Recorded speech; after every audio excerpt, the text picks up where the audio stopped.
ग्रंथों ने दिया। जैसे गीता ज्ञानदाता यह सरपुरुष है। श्रीमद् भगवत गीता अध्याय नंबर 15 के श्लोक नंबर 16 और 17 में 3 पुरुष हैं। पुरुष माने प्रभु, स्वामी, मालिक, ब्रह्म कहो, पुरुष कहो, भगवान कहो, राम कहो, साहिब कहो। ये 3 पुरुष बताए, एक सरपुरुष, एक अक्षर पुरुष।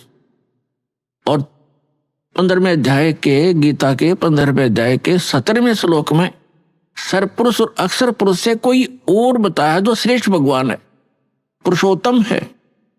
उत्तम पुरुष है तू अन्य परमात्मा इति उदाहरते। जिसको परमात्मा कहा जाता है वास्तव में वो पुरुष तो इन दोनों से, सरपुरुष और अक्षर पुरुष से कोई अन्य है। और वही तीनों लोकों में प्रवेश करके सबका धारण पोषण करता है। ये 3 पुरुष है, 3 प्रभु हैं। सरपुरुष इसको ब्रह्म बोलते हैं, हमारे ऋषि मुनि इसको ब्रह्म कहा करते हैं। और संतों ने इसको सरपुरुष, सरब्रह्म, ज्योत निरंजन, काल की संज्ञा दी है परमेश्वर कबीर जी ने। और उन्हीं से परिचित महापुरुषों ने भी यही उनको बताया।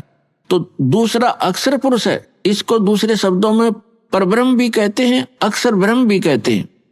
जो सरपुरुष है जिसको ब्रह्म कहते हैं, जो काल है, वो केवल 21 ब्रह्मांड का प्रभु है, स्वामी है, मालिक है, राम है, खुदा है, अल्लाह है, साहिब है। वो कंप्लीट गॉड नहीं है, केवल 21 ब्रह्मांड का स्वामी है। एक ब्रह्मांड के अंदर पृथ्वी लोक, पाताल लोक, स्वर्ग लोक, और नीचे के तल रसातल आदि ये, और ऊपर के जैसे विष्णु जी का लोक, शिव जी का लोक, ब्रह्मा जी का लोक, धर्मराय का लोक, और ऊपर जो ब्रह्मलोक के अंदर डिवीजन है कई, उसमें भी भाग हैं। तो वो सारे मिला के एक ब्रह्मांड में एक ब्रह्मलोक भी है, एक मानसरोवर भी है। तो ये सारा मिला करके एक ब्रह्मांड है। ऐसे ऐसे 21 ब्रह्मांड है सरपुरुष के, काल के, जिसके लोक में हम रह रहे। ये इतना ही प्रभु है, इतना ही स्वामी है। और दूसरा अक्षर पुरुष है। गीता अध्याय नंबर 15 के श्लोक नंबर 16 में 2 पुरुष हैं। अक्षर का अर्थ होता है जिसका नाश ना होता हो, अविनाशी। लेकिन ये अविनाशी लगता है लेकिन अविनाशी नहीं है। अक्षर पुरुष भी अविनाशी नहीं है, लेकिन इसको कहा गया है अविनाशी अक्षर पुरुष। इसलिए 15वें अध्याय के 17वें श्लोक में कहा है कि उत्तम पुरुष है तू अन्य परमात्मा इति उदाहरते। उत्तम पुरुष, श्रेष्ठ पुरुष तो इन दोनों से, सरपुरुष और अक्षर पुरुष से कोई और है। और जिसको परमात्मा, परमात्मा माने श्रेष्ठ आत्मा, वो पुरुषोत्तम तो कोई और है इन दोनों से। जिसको परमात्मा यानी श्रेष्ठ आत्मा, परमात्मा का सीधा सा अर्थ होता है जो केवल सुख दे, दुख ना दे। जो दुख दे वो परमात्मा कैसे रह गया, श्रेष्ठ आत्मा कैसे हो गया?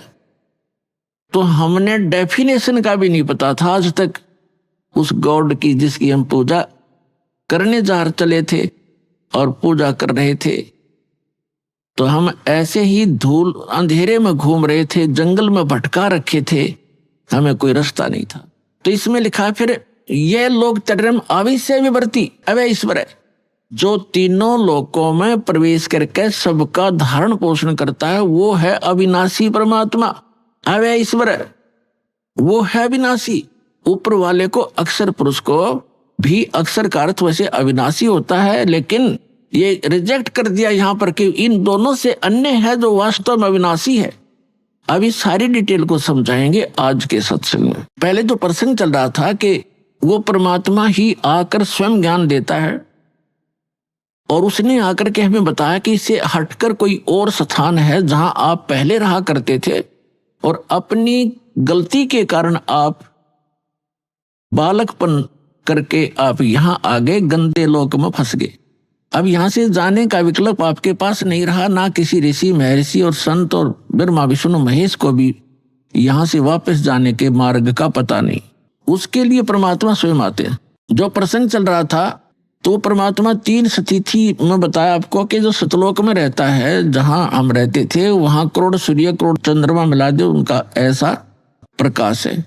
फिर परमात्मा अन्य हल्का तेज पुंज का रूप बनाकर कभी भी आकर प्रकट हो जाते हैं, एक संत साधु की महात्मा की वेशभूषा में।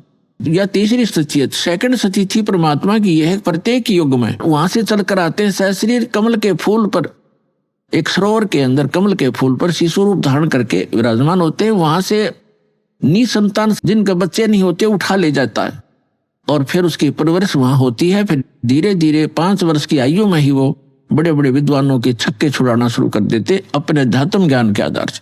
हम फिर आते हैं गीता अध्याय नंबर 15 के श्लोक नंबर 16 और 17 पे, क्योंकि प्रसंग चला है कि एक परमात्मा ने भी आकर बताया और इन सदग्रंथों में वही प्रमाण है कि कोई ऐसा स्थान है जहां जाने के बाद साधक फिर लौटकर संसार में कभी नहीं आते, वह स्थायी स्थान पाते हैं।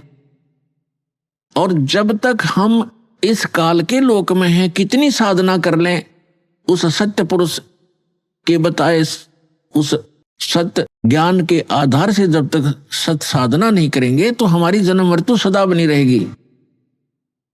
उसके लिए परमात्मा से परिचित संत आदरणीय गरीबदास साहिब जी कहते हैं कि आगे गए ना बावड़े रहते भी सब जाही, बिन साहेब की बंदगी कहीं ठोर ठिकाना नहीं। कहते हैं कि आगे चले गए वो तो वापस आए नहीं आपको कुछ बतावें कि हमारे साथ क्या बना, और जो शेष बचे हैं वो भी चले जाएंगे।